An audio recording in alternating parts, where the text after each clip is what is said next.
To attempt an understanding of Muad'Dib without understanding his mortal enemies, the Harkonnens, is to attempt seeing truth without knowing falsehood.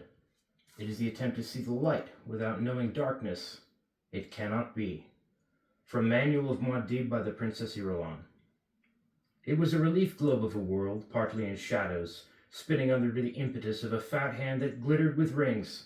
The globe sat on a free-form stand at one wall of a windowless room, whose other walls presented a patchwork of multicolored scrolls, film books, tapes, and reels. Light glowed in the room from golden balls hanging in mobile suspensor fields.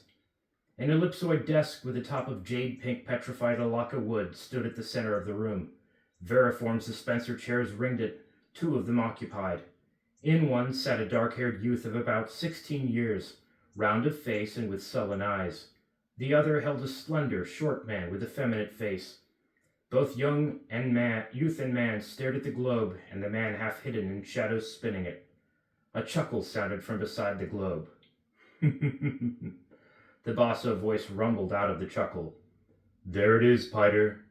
The biggest man-trap in all history, and the Duke's headed into its jaws. Is it not a magnificent thing that I, the Baron Vladimir Harkonnen, do?" "Assuredly, Baron," said the man. His voice came out tenor with a sweet musical quality. The fat hand descended onto the globe, stopped the spinning. Now all eyes in the room could focus on the motionless surface and see that it was the kind of globe made for wealthy collectors or planetary governors of the Empire. It had the stamp of imperial handicraft about it. Latitude and longitude lines were laid in with hair-fine platinum wire. The polar caps were insets of finest cloud-milk diamonds. The fat hand moved, tracing details on the surface. "I invite you to observe," the basso voice rumbled. "Observe closely, Piter, and you too, Feyd-Rautha, my darling. From 60 degrees north to 70 degrees south, these exquisite ripples, their coloring, does it not remind you of sweet caramels? And nowhere do you see blue of lakes or rivers or seas? And these lovely polar caps, so small. Could anyone mistake this place? Arrakis, truly unique. A superb setting for a unique victory." A smile touched Piter's lips. "And to think, Baron, the Padishah Emperor believes he's given the Duke your spice planet. How poignant." "That's a nonsensical statement," the Baron rumbled. "You say this to confuse young Feyd-Rautha, but it is not necessary to confuse my nephew." The sullen-faced youth stirred in his chair, smoothed a wrinkle in the black leotards he wore. He sat upright as a discreet tapping sounded at the door in the wall behind him. Piter unfolded from his chair, crossed to the door, cracked it wide enough to accept the message cylinder. He closed the door, unrolled the cylinder, and scanned it. A chuckle sounded from him. "Heh!" Another. "Heh! Well?" the Baron demanded. "The fool answered us, Baron."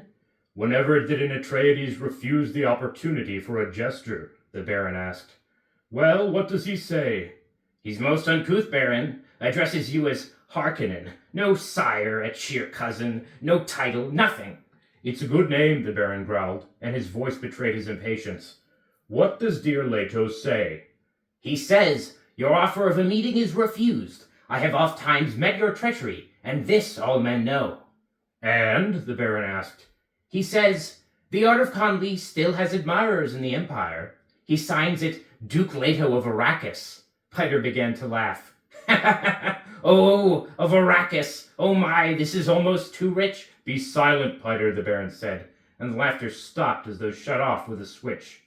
"Conley, is it?" the Baron asked. "Vendetta. And he uses the nice old word, so rich in tradition, to be sure I know he means it." "You made the peace gesture," Piter said. "The forms have been obeyed." "For a mentat, you talk too much, Piter," the Baron said, and he thought, "I must do away with that one soon. He has almost outlived his usefulness." The Baron stared across the room at his mental assassin, seeing the feature about him that most people noticed first. The eyes, the shaded slits of blue within blue, the eyes without any white in them at all. A grin flashed across Piter's face. It was like a masked grimace beneath those eyes like holes. "But, Baron, never has revenge been more beautiful. It is to see a plan of the most exquisite treachery, to make Leto exchange Kaladin for Dune, and without alternative, because the Emperor orders it. How waggish of you." In a cold voice the Baron said, "You have a flux of the mouth, Piter." "But I am happy, my Baron, whereas you You are touched by jealousy. Piter! Ah, Baron, is it not regrettable you were unable to devise this delicious scheme by yourself? Someday I will have you strangled, Piter. Of a certainty, Baron, en fie. But a kind act is never lost, eh? Have you been chewing verite or samuta, Piter? Truth without fear surprises the Baron, Piter said. His face drew down into a caricature of a frowning mask.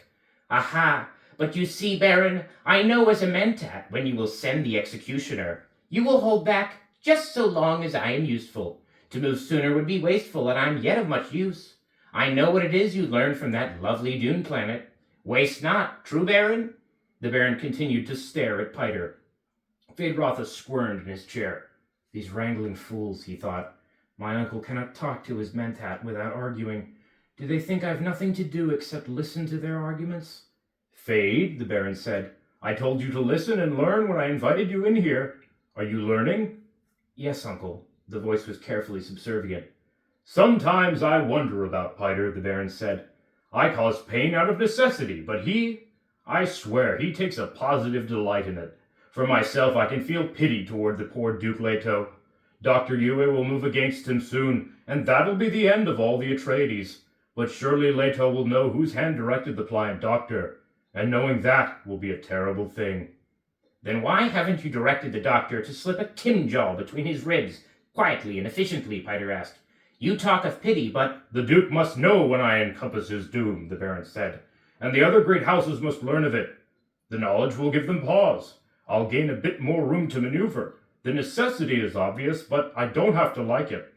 Room to maneuver, Piter sneered. Already you have the Emperor's eyes on you, Baron. You move too boldly. One day the Emperor will send a legion or two of his Sardaukar down here onto Giedi Prime, and that'll be the end to the Baron Vladimir Harkonnen. You'd like to see that, wouldn't you, Piter? The Baron asked. You'd enjoy seeing the corps of Sardaukar pillage through my cities and sack this castle. You'd truly enjoy that. Does the Baron need to ask? Piter whispered. You should have been a Bashar of the corps, the Baron said. You're too interested in blood and pain. Perhaps I was too quick with my promise of the spoils of Arrakis. Piter took 5 curiously mincing steps into the room, stopped directly behind Feyd-Rautha. There was a tight air of tension in the room, and the youth looked up at Piter with a worried frown. Do not toy with Piter, Baron, Piter said. You promised me the Lady Jessica. You promised her to me. For what, Piter? The Baron asked. For pain? Piter stared at him, dragging out the silence. Feyd-Rautha moved his suspensor chair to one side, said, Uncle, do I have to stay? You said you'd... My darling Feyd-Rautha grows impatient, the Baron said. He moved within the shadows beside the globe. Patience, Feyd. And he turned his attention back to the mentat. What of the Dukeling, the child Paul, my dear Piter? The trap will bring him to you, Baron, Piter muttered. That's not my question, the Baron said. You'll recall that you predicted the Bene Gesserit witch would bear a daughter to the Duke. You were wrong, eh, mentat? I'm not often wrong, Baron, Piter said, and for the first time there was fear in his voice. Give me that, I'm not often wrong. And you yourself know these Bene Gesserit bear mostly daughters. Even the Emperor's consort had produced only females. Uncle, Feyd-Rautha said, you said there'd be something important here for me to... Listen to my nephew, the Baron said. He aspires to rule my barony, yet he cannot rule himself. The Baron stirred beside the globe, a shadow among shadows. Well then, Feyd-Rautha Harkonnen, I summoned you here hoping to teach you a bit of wisdom. Have you observed our good mentat? You should have learned something from this exchange. But, Uncle, a most efficient mentat, Piter, wouldn't you say, Feyd? Yes, but... Ah, indeed, but he consumes too much spice, eats it like candy. Look at his eyes. He might have come directly from the Arakeen labor pool. Efficient, Piter, but he's still emotional and prone to passionate outbursts. Efficient, Piter, but still he errs. Piter spoke in a low, sullen tone. Did you call me in here to impair my efficiency with criticism, Baron? Impair your efficiency? You know me better, Piter. I wish only for my nephew to understand the limitations of a mentat. Are you already training my replacement? Piter demanded. Replace you? Why, Piter, where could I find another mentat with your cunning and venom? The same place you found me, Baron. Perhaps I should at that, the Baron mused. You do seem a bit unstable lately. And the spice you eat. Are my pleasures too expensive, Baron? Do you object to them? My dear Piter, your pleasures are what tie you to me. How could I object to that? I merely wish my nephew to observe this about you. Then I'm on display, Piter said. Shall I dance? Shall I perform my various functions for the eminent Phaedra? Precisely, the Baron said. You are on display. Now be silent. He glanced at Phaedrotha, noting his nephew's lips, the full and pouting look of them, the Harkonnen genetic marker now twisted slightly in amusement. This is a mentat, Phade. It has been trained and conditioned to perform certain duties. The fact that it's encased in a human body, however, must not be overlooked. A serious drawback, that. I sometimes think the ancients with their thinking machines had the right idea. They were toys compared to me, Piter snarled. You yourself, Baron, could outperform those machines. Perhaps, the Baron said. Ah, well. He took a deep breath, belched. Now, Piter, outline for my nephew the salient feature of our campaign against the House of Atreides. Function as a mentat for us, if you please. Baron, I've warned you not to trust one so young with this information. My observations of... I'll be the judge of this, the Baron said. I give you an order, mentat. Perform one of your various functions. So be it, Piter said. He straightened, assuming an odd attitude of dignity, as though it were another mask, but this time clothing his entire body. In the few days standard, the entire household of the Duke Leto will embark on a Spacing Guild liner for Arrakis. The Guild will deposit them at the city of Arakeen, rather than at our city of Carthag. The Duke's mentat, Thufir Hawat, will have concluded rightly that Arakeen is easier to defend. Listen carefully, Phade, the Baron said. Observe the plans within plans within plans. Phaedrotha nodded, thinking, this is more like it. The old monster is letting me in on secret things at last. He must really mean for me to be his heir. There are several tangential possibilities, Piter said. I indicate that House Atreides will go to Arrakis. We must not, however, ignore the possibility that the Duke has contracted with the Guild to remove him to a place of safety outside the system. Others in like circumstances have become renegade houses, taking family atomics and shields, and fleeing beyond the Imperium. The Duke's too proud a man for that, the Baron said. It is a possibility. The ultimate effect for us would be the same, said Piter. No, it would not, the Baron growled. I must have him dead, and his line ended. That's the high probability, Piter said. There are certain preparations that indicate when a house is going renegade. The Duke appears to be doing none of those things. So, the Baron sighed. Get on with it, Piter. At Arakeen, Piter said, the Duke and his family will occupy the residency, lately the home of Count and Lady Fenring. The ambassador of the smugglers, the Baron chuckled. Ambassador to what? Phaedrotha asked. Your uncle makes a joke, Piter said. He calls Count Fenring ambassador to the smugglers, indicating the Emperor's interest in smuggling operations on Arrakis. Phaedrotha turned a puzzled stare to his uncle. Why? Don't be dense, Phade, the Baron snapped. As long as the Guild remains effectively outside Imperial control, how could it be otherwise? How else could spies and assassins move about? Phaedrotha's mouth made a soundless, oh. We've arranged diversions at the residency, Piter said. There will be an attempt on the life of the Atreides heir. An attempt which could succeed. Piter, the Baron rumbled. I indicated accidents can happen, Piter said, and the attempt must appear valid. Ah, but the lad has such a sweet young body, the Baron said. Of course, he's potentially more dangerous than the father, with that witch mother training him. A cursed woman. Ah, well, please continue, Piter. Hawat will have divined that we have an agent planted on him, Piter said. The obvious suspect is Dr. Yue, who is indeed our agent, but Hawat has investigated and found that our doctor is a Suk School graduate with Imperial conditioning, supposedly safe enough to minister even to the Emperor. Great store is set on Imperial conditioning. It's assumed that ultimate conditioning cannot be removed without killing the subject. However, as someone once observed, given the right lever, you can move a planet. We found the lever that moved the doctor. How? Phaedrotha asked. He found this a fascinating subject. Everyone knew you couldn't subvert Imperial conditioning. Another time, the Baron said. Continue, Piter. In place of Yue, Piter said, we'll drag a most interesting suspect across Hawat's path. The very audacity of this subject will recommend her to Hawat's attention. Her? Phaedrotha asked. The Lady Jessica herself, the Baron said. Is it not sublime? Piter asked. Hawat's mind will be so filled with this prospect, it'll impair his functions as a mentat. He may even try to kill her. Piter frowned. But I don't think he'll be able to carry it off. You don't want him to, eh? The Baron asked. Don't distract me, Piter said. While Hawat's occupied with the Lady Jessica, we'll divert him further with uprisings in a few garrison towns and the like. These will be put down. The Duke must believe he's gaining a measure of security. Then, when the moment is ripe, we'll signal UA and move in with our major force. Go ahead, tell him all of it, the Baron said. We'll move in, strengthened by 2 legions of Sardaukar, disguised in Harkonnen livery. Sardaukar, Phaedrotha breathed. His mind focused on the dread Imperial troops, the killers without mercy, the soldier fanatics of the Padishah Emperor. You see how I trust you, Phade, the Baron said. No hint of this must ever reach another great house, else the Landsrod might unite against the Imperial House and there'd be chaos.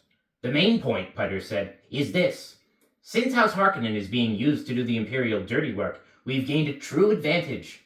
It's a dangerous advantage, to be sure, but if used cautiously, will bring House Harkonnen greater wealth than that of any other house in the Imperium. You have no idea how much wealth is involved, Phade, the Baron said. Not in your wildest imaginings. To begin, we'll have an irrevocable directorship in the Chone Company. Phaedrotha nodded. Wealth was the thing. Chone was the key to wealth, each noble house dipping from the company's coffers whenever it could under the power of the directorships.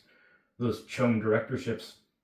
They were the real evidence of political power in the Imperium, passing with the shifts of voting strength within the Landsrod as it balanced itself against the Emperor and its supporters. The Duke Leto, Piter said, may attempt to flee to the new Fremen scum along the desert's edge, or he may attempt to send his family to that imagined security, but the path is blocked by one of His Majesty's agents, the planetary ecologist. You may remember him, Kynes. Phade remembers him, the Baron said. Get on with it. You do not drool very prettily, Baron, Piter said. Get on with it, I command you, the Baron roared. Piter shrugged. If matters go as planned, he said, House Harkonnen will have a subfief on Arrakis within a standard year. Your uncle will have dispensation of that fief. His own personal agent will rule on Arrakis. More profits, Phaedrotha said.